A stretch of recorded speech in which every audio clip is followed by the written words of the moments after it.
Hello and welcome to my Tripathi English classes. Today I will teach you chapter The Enemy. आज मैं class 12 का chapter the enemy आपको पढ़ाऊंगी। जैसा कि word enemy शब्द ही बता रहा है कि ये चैप्टर किसी दुश्मन के अराउंड रिवॉल्व करता है, तो यहाँ पे कुछ ऐसी ही कहानी है जो कि एनिमी से रिलेटेड है। And this chapter is set up during the World War between America and Japan. मतलब ये कहानी उस समय की है जब अमेरिका और जापान के बीच में वॉर छिड़ी हुई थी। राइट, अमेरिका और जापान के बीच में वॉर छिड़ी हुई थी। राइट, उस समय अमेरिका और जापान एक दूसरे के क्या थे? एनिमी थे। राइट, तो इसमें जो मेन कैरेक्टर है उस मेन कैरेक्टर का नाम है डॉक्टर सदाओ। इस चैप्टर में जो मेन कैरेक्टर है उस मेन कैरेक्टर का नाम क्या है? Doctor Sadao, who was a Japanese, जो कि क्या है? एक जापानीज है, जापान के रहने वाले हैं। राइट, और वो अपने पिताजी के साथ ही lived near the sea coast together with his father. वो अपने पिताजी के साथ वहीं जापान में सी कोस्ट के पास रहते हैं, और जो सी कोस्ट के इर्द गिर्द जो ब्यूटी है, नेचुरल ब्यूटी है, उसको वो एंजॉय करते हैं। एंड उनके पिताजी जो है, his father always concern about the education of his child name Sadao, और उनके पिताजी को हमेशा अपने बेटे सदाओ के एजुकेशन को लेकर के हमेशा चिंता बनी रहती है। Although he spent most of his time with his child, but never make fun with him. यद्यपि जो सदाओ थे, उनके पापा सदाओ के साथ टाइम स्पेंड करते थे, लेकिन कभी भी वो अपने बच्चे सदाओ के साथ फन नहीं करते थे, किसी तरह का मजाक नहीं करते थे। ही वॉज वेरी सीरियस पर्सन, वो बहुत ही गंभीर व्यक्ति थे। राइट, ट्रेडिशनल थे and always believed in old custom, हमेशा वो पुराने विचारों में ही विश्वास करते हैं। कौन? सदाओ फादर। वो ओल्ड विचारों में ही विश्वास करते हैं, ओल्ड कस्टम एंड ट्रेडिशन में ही वो विश्वास करते हैं।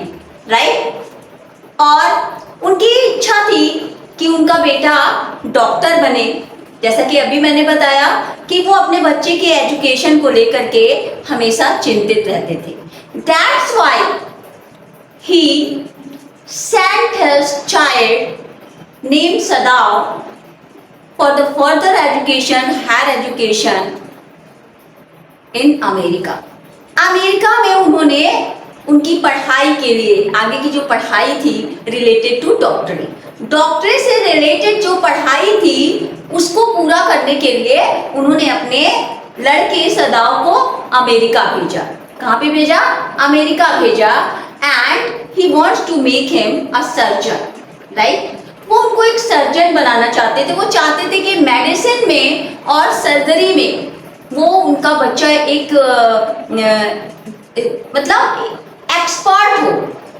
कौन? डॉक्टर सदाओ के फादर। सदाओ के फादर चाहते थे कि उनका बच्चा एक एक्सपर्ट सर्जन बने, और इसके साथ साथ मेडिसिन में भी उसको बहुत ज़्यादा नॉलेज हो।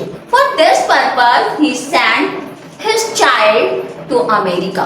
उन्होंने अमेरिका भेजा, और हुआ भी ऐसा। जिस पर्पज से उन्होंने अपने बेटे सदाओ को अमेरिका भेजा, होता भी है। उन्होंने सर्जरी में मुकाम हासिल किया, मतलब कि एक एक्सपर्ट सर्जन बने, मेडिसिन में भी काफ़ी नॉलेज गेन किया। तो जब ड्यूरिंग दैट पीरियड, जब वो अमेरिका में सर्जन की पढ़ाई मतलब डॉक्टरेट की पढ़ाई कर रहे थे, तो he met there a girl named Hana. तो अमेरिका में उनकी मुलाकात एक लड़की से होती है and she was also in same profession, और वो लड़की भी इसी प्रोफेशन में थी।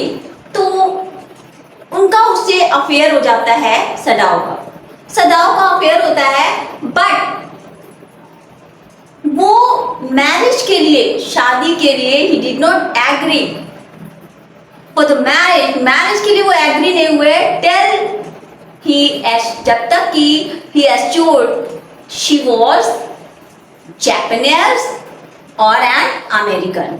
जब तक कि वो श्योर हो जाते हैं कि वो अमेरिकन है कि जापानीज है। जब उनको ये कंफर्म हो जाता है कि नहीं वो जापानीज है, वाई, वो ऐसा क्यों सोचते हैं? क्यों? He did not hurt his father, वो अपने पिताजी को हर्ट नहीं करना चाहते। क्यों? He was very serious and believer of old customs and tradition. This is the reason, यही कारण था, दिस वॉज द रीजन। वो जब तक कि एश्योर नहीं हो जाते कि वो जापानीज है, तब तक वो शादी के लिए तैयार नहीं होते। आफ्टर दैट उनकी शादी होती है, राइट? फिर अपने वो कंट्री टाउन आते हैं। फिर क्या हुआ कि एक दिन हाना और डॉक्टर सदाओ अपनी बालकनी पर खड़े होकर के बातें करते रहते हैं आपस में। तभी अचानक suddenly he saw a man coming from the sea coast, right? उन्होंने अपनी बालकनी से देखा कि एक इंसान लड़खड़ाते हुए, गिरते हुए सी से बाहर निकल करके आ रहा है। तो उन्होंने गैस किया कि शायद वो मछुआरा हो, फिशरमैन हो, क्योंकि सी कोस्ट से निकला था। तो उन्होंने सोचा कि मछुआरा हो। लेकिन कुछ दूर चलने के बाद वो इंसान क्या होता है, ही फेंटेड देयर, वो वहीं पे मूर्छित हो जाता है, मीन्स गिर जाता है। फिर ये दोनों दौड़ करके, कौन? Doctor Sadao and his wife Hana, ये दोनों लोग दौड़ करके वहां पर जाते हैं, राइट? और वहां पे जाते हैं तो क्या देखा? They saw that man was badly wounded, that man was badly injured by the bullet, ठीक है? गोली से, विद द बुलेट, वो बुलेट से यानी गोली से पूरी तरह से वो क्या था, इंजर्ड था। उसके बैक साइड से क्या था, ब्लीडिंग हो रही थी, खून काफी निकल गया था शरीर से, राइट? तो इन लोगों ने सोचा कि ये तो मर जाएगा, राइट? फिर उसको क्या किया, ब्लीडिंग रोक नहीं रही थी। फिर डॉक्टर सदाओ ने उसको ऐसे बैक से फ्रंट पे पलटा, और जब पलटा तो दैट पर्सन वोर अ कैप, उसने एक कैप पहन रखा था, और उस कैप पे there was painted letter in US navy. जो कैप पहना था उस पे थोड़ी सी धुंधली लिखावट थी। वो लिखावट क्या थी? उस पे यूएस लिखा हुआ था और नेवी लिखा हुआ था। और जैसे ही इन्होंने ये आइडेंटिफिकेशन उससे पाया, यानी कैप देखा कि इसमें तो यूएस नेवी लिखा है, तुरंत उसको छोड़ दिया। वाई? जैसा कि मैं स्टोरी के शुरू में ही बताई हूं कि ये जो चैप्टर है ये उस समय से रिलेटेड है जब अमेरिका और जापान के बीच में युद्ध हुआ था, और both countries are enemies to each other, दोनों एक दूसरे क्या थे, दुश्मन थे।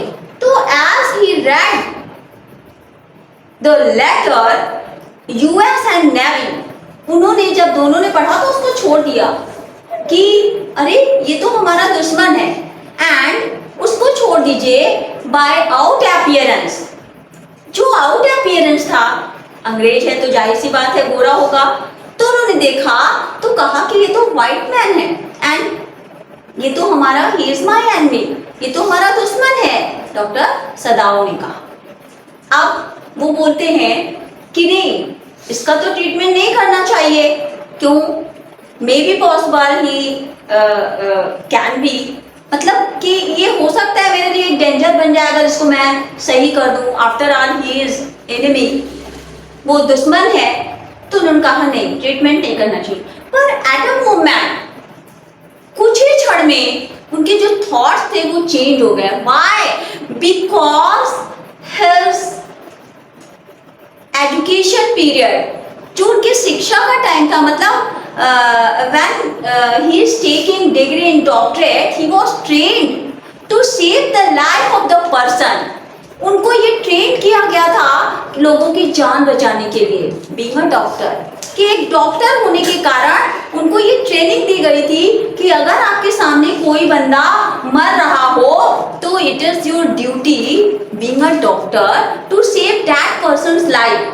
तो अगर आप डॉक्टर हो तो वो व्यक्ति बंदा, चाहे आपका जाना पहचाना हो, चाहे अनजाना हो, चाहे आपका दोस्त हो या दुश्मन हो, आपको उसका हेल्प करना ही चाहिए। उनके दिमाग में ये विचार आया, क्यों? क्योंकि वो डॉक्टर थे और डॉक्टर की जब पढ़ाई होती है तो उनको ये ट्रेनिंग दिया जाता है, राइट? तो बोलते नहीं, इसको हम बचाएंगे। फिर तुरंत नेगेटिव थॉट्स उनके दिमाग में आता है, क्या? कि इस तरह से तो हम बिट्रे डिक्लेयर किए जाएंगे, यानी देश धोखेबाज, अगेंस्ट कंट्री, मतलब देश के विरुद्ध हमें धोखेबाज कहा जाएगा, मीन्स हमें देशद्रोही कहा जाएगा कि हम अपने देश के दुश्मन का हेल्प कर रहे हैं। तो वो he was in great dilemma, वो एक द्वंद में थे कि क्या करें क्या ना करें। फिर at last he decided to save his life. फिर अंत में उन्होंने डिसाइड किया कि नहीं, मैं एक डॉक्टर हूँ, first of all it is my duty to save the life, after that भले मैं उसको गोली मार दूंगा, राइट? कि पहले मैं बचा लूं, बचाने के बाद पहले अपनी डॉक्टर की ड्यूटी पूरा करूंगा और फिर जब ये ठीक हो जाएगा तो उसको गोली मार दूंगा या मरवा दूंगा। तो इस तरह से मैं देशद्रोही नहीं, मतलब ये थिंकिंग उनके दिमाग में आई। फिर उनकी जो वाइफ हाना होती है, she was also against him, वो अपने हस्बैंड के अगेंस्ट हो गई, बोली नहीं, यू आर डूइंग रॉन्ग, आप गलत कर रहे हो, ही इज माय एनिमी, आप एक डेंजर तैयार कर रहे हो, न केवल देश के लिए बल्कि अपने परिवार के लिए, मैं ये नहीं होने दूंगी। तो वो बोलता है नहीं, first of all I am a doctor and being a doctor it is my duty to save his life, और एक डॉक्टर होने के नाते ये हमारी ड्यूटी बनती है कि हम उसके जिंदगी को बचाएं, राइट? फिर वो उसको लेकर के अंदर आती हैं, ठीक है, अंदर लेके आते हैं। फिर वहीं पे वो सी कोस्ट के पास सी से कुछ चीजें, सी से रिलेटेड कुछ चीजें थी, उसको निकाल करके जो वुंड था उसके अंदर फिलअप करते हैं, भरते हैं ताकि ब्लीडिंग थोड़ी कम हो जाए। फिर उसको लेकर के वो आते हैं। फिर जब आते हैं तो उसकी ड्रेसिंग के लिए अपनी वाइफ हाना से कहते हैं टॉवेल लेके आओ, और सर्जरी से रिलेटेड वो सामान मंगाते हैं। तो हाना कहती है आप क्यों करेंगे, मैं मेड से कह देती हूँ, सर्वेंट से कह देती हूँ। तो उनकी मेड सर्वेंट होती है यूमी, राइट? क्या नाम है उनकी सर्वेंट का, जो नौकरानी होती है उसका नाम है यूमी। तो हाना जाती है उसके पास और कहती है कि ये चीज ले आओ सर्जरी के लिए। तो जब वो हाना ने यूमी से कहा ये सामान लाने के लिए, और यूमी जब उस पेशेंट को देखती है तो कहती है he is white man and he is our enemy and he is danger, वो खतरा है for us and our country, वो हम सभी के लिए और हमारे देश के लिए क्या है, खतरा है। सो उसका जान नहीं बचाइए। वो एक सर्वेंट होते हुए भी at once deny to bring that thing asked by हाना, ठीक है? हाना ने जो सामान मंगाया उसके ट्रीटमेंट के लिए, उसकी सर्जरी के लिए, ड्रेसिंग के लिए, यूमी ने तुरंत इनकार कर दिया कि नहीं, ही इज व्हाइट मैन, वो अंग्रेज है, and he is our enemy, ये हम सब का दुश्मन है, सो इसका ट्रीटमेंट नहीं होना चाहिए। फिर हाना ने डॉक्टर सदाओ से कहा कि मतलब नौकर होकर के वो मना कर रही है, और जितने भी डोमेस्टिक पर्सन है, यानी हमारे टाउन से रिलेटेड, हमारे जापान से रिलेटेड, कोस्टल एरिया के इर्द गिर्द सबको पता चल गया है, और धीरे धीरे जब ये बात फैलेगी तो आप सोचो कि आपका क्या होगा, इसलिए इसका ट्रीटमेंट ना करो। लेकिन डॉक्टर सदाओ मानते नहीं है, उसका ट्रीटमेंट करते हैं। ट्रीटमेंट करने के बाद फिर वो सोचते हैं कि ये बात जनरल टाकीमा से बता दिया जाए। अब थोड़ा सा जनरल टाकीमा का इंट्रोडक्शन मैं देना चाहूंगी। जनरल टाकीमा जो थे वो सोल्जर्स के चीफ थे, जो सिपाही आर्मी के होते हैं, सेना की लड़ाई में जो सेना मिलिट्री और आर्मी के जवान होते हैं उनके वो चीफ थे, कमांडर। तो वो कभी भी आपको पता होगा कि हर फील्ड में, जैसे चाहे वो लड़ाई का हो चाहे कहीं भी, तो हर फील्ड से रिलेटेड लोगों को भेजा जाता है। ऐसा नहीं कि आर्मी में सिर्फ लड़ाई से रिलेटेड ही लोग होते हैं, आर्मी में भी कई पोस्ट होते हैं। आर्मी में डॉक्टर भी होते हैं, ठीक है, आर्मी में कुक भी होते हैं जो खाना बनाते हैं, राइट, म्यूजिशियन भी होते हैं जो थोड़ा एंजॉय कराते हैं। तो हर फील्ड कई पोस्टिंग उसमें होती है। तो जब लड़ाई होती है तो डॉक्टर्स की ट्रुप भी वहां पे भेजे जाते हैं। लेकिन जनरल टाकिमा जो थे, जो लड़ाई हो रही थी, तो डॉक्टरों का जो ट्रुप जाता था उसमें डॉक्टर सदाव को नहीं भेजते थे। वाई? वो सोचते थे क्यों? क्योंकि डॉक्टर सदाव जो थे वो एक एक्सपर्ट सर्जन थे और उन्होंने सोचा कि अगर डॉक्टर सदाव को मैं भेज दूंगा और भगवान न करे कुछ मेरे साथ हैपेंड हो जाता है तो मेरी सर्जरी कौन करेगा। मतलब अपने फायदे के लिए वो डॉक्टरों का जो जत्था जाता था, डॉक्टरों का जो ट्रूप जाता था लड़ाई में, तो सारे डॉक्टर्स को भेजते थे लेकिन डॉक्टर सदाव को नहीं भेजते थे कि ये रहेंगे तो कम से कम हमारी देख रेख करेंगे। तो यही कारण था कि डॉक्टर सदाव उस समय उस लड़ाई पे नहीं गए थे। फिर डॉक्टर सदाव सोचते हैं कि ये बात जो मैंने इसको ठीक करी है हम जनरल टाकिमा को बता देते हैं। फिर वो जनरल टाकिमा को ये सारी बात इन्फॉर्म करते कि ऐसे ऐसे हुआ, ये इंसान मुझे सी पोस्ट पे मिला और being a doctor it is my duty, ये मेरी ड्यूटी है कि मैं इसकी रक्षा करूं। सो आई डिड, मैंने किया ऐसा। अब आप बताओ इसका क्या करें। तो वो जो जनरल टाकिमा थे, चीफ ऑफ कमांडर, तो वो उन्होंने कहा, उनकी बात सुन लिया, बोले ठीक है ऐसा करो, इसको ले जा करके वही सी कोस्ट के पास गार्डन में इसको लेटा दो, राइट, और मैं अपने असिस्टेंट को, 2 असिस्टेंट को भेजता हूँ, यानी जो सिपाही जो सोल्जर्स होते हैं जो आर्मी के, तो मैं उनको भेजता हूँ। तुमने अपनी ड्यूटी कर दी, अब इसको ले जा करके ब्लीडिंग इसका रोक दिया, तुमने सर्जरी कर दिया, राइट, तुमने अपने यू डिड योर ड्यूटी, तुमने अपनी ड्यूटी कर दिया। अब इसको ले जा करके वही सी कोस्ट के नियर जहाँ ये गिरा था गार्डन में इसको ले जाके लेटा दो। अब मैं थोड़ी देर बाद अपने 2 असिस्टेंट को भेजता हूँ जो इनको शूट कर देंगे, जो इसको गोली मार देंगे। तो जो डॉक्टर सदाव होता है वो कहता है ये ठीक है, राइट। तो बीइंग अ डॉक्टर उसने ड्यूटी भी निभाई और एक पैट्रियट, मतलब कहने का मतलब एक ट्रू पैट्रियट होने के कारण उसकी ये ड्यूटी भी बनती कि उसको मारा भी जाए। तो एक डॉक्टर था तो डॉक्टर तो शूट नहीं करेगा ना, तो इसलिए उसने जनरल टाकिमा को इन्फॉर्म किया जो कि सिपाहियों के चीफ थे।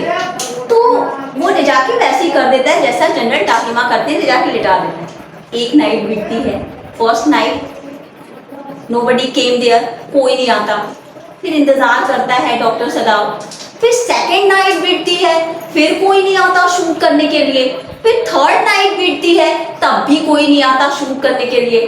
तो ये डिस्टर्ब हो जाता है कि अरे मैंने तो जनरल टाकिमा से कहा था ऐसे ऐसे, तो उन्होंने कहा ठीक है तुम उसको ऐसे कर दो, मैं अपने 2 असिस्टेंट को भेज करके उसको शूट करा दूंगा। लेकिन 3 रात बीत गए, उन्होंने किसी को भेजा नहीं। आई थिंक उनके दिमाग से ये बात स्लिप कर गई होगी। ये सारी चीजें उसके दिमाग में आती हैं। फिर now he decide to escape him from his country. फिर उसने सोचा कि अब हम इसको ऐसा करते हैं, यहाँ से भगा देते हैं। डॉक्टर सदाव ने ये डिसाइड किया कि उन्होंने अपने असिस्टेंट को भेजा नहीं इसको शूट करने के लिए, तो ऐसा करते हैं इसको एस्केप करा देते हैं यहाँ से। एस्केप मतलब भगाने में इसका हेल्प कर देते हैं, इसको यहाँ से भगा देते हैं। उसने ये डिसाइड किया। कौन?